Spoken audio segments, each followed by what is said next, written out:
ମୋ ନାଁ ରଘୁନାଥ ସାମଲ, संपादक एसएमएस आईएनटीयूसी लिंगराज शाखा। खेलटा न करिवार आपन कोन उद्देश्य अछि आपन आईएनटीयूसी विरोध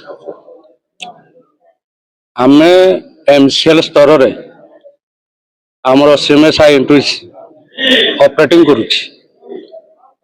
आमे प्रतिनिधित्व करूछु 7,500 श्रमिक मानकर आमे प्रतिनिधित्व करूछु।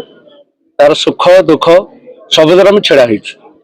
आज पर्यंत भी चली 2017 मसीह आमको हाईकोर्ट ओडिशा माननीय हाईकोर्ट आमको ऑर्डर कर दियंते एमसीएल रे प्रतिनिधित्व करिया पई। सेही दिनठू आमे हमर प्रतिनिधित्व जारी रखिछु। एबे मैनेजमेंट कहवा कथा जे एमसीएल हेडक्वार्टर गोटे चिठी आसी आमे हमको तो जणी ना चिठी आकार जणी ना बाहर वाली से खाली कहउरंदी चिठी दे ना आमे शुणुचु डायरेक्टली कहना जहाँफल से आमको डाकी ना। मु गोटे जनवरी 26 तारीख गोटे चिठी देली जे लिंगराज गोटे इलिगाल चली गोटे चिठी देली तमें या बाबद कौन निष्पत्ति नौज मत जना। से आज पर्यंत चिठी उत्तर देले ना।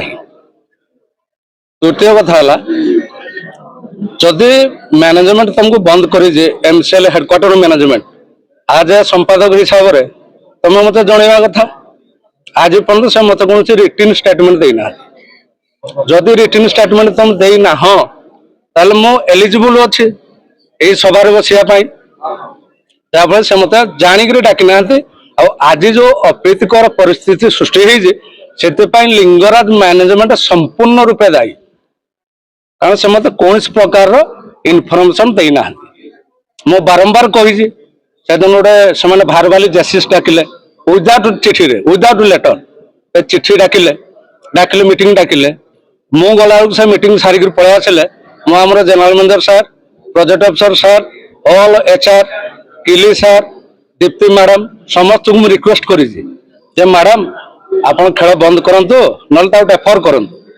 वर्तमान जो प्रकार स्थिति अच्छी आमको हाईकोर्ट तो आपन को ऑर्डर करनी जे एसएमएस को बैन करा जाओ बोली जड़े वकिल कथार आपड़ कहते जन वकिल कथार से वकिल जन को किए उत्तर आमको दियो नाम दे पारू जहाँफल के आज जो अप्रीतिकर परिस्थिति सृष्टि से लिंगराज मैनेजमेंट संपूर्ण रूपे दायी।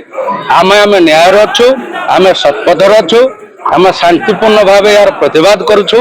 ए पर्यंत यार समाधान न बाहरी मु एसएमएस संपादक हिसाब से लिंगराज ब्रांच मु दाबी रखुची जे पर्यंत समाधान न हो खेल को पोस्टपोन करा जाओ एवं आगामी दिन कौन हम न हम आम सहित आलोचना कर तार समाधान बाटवा।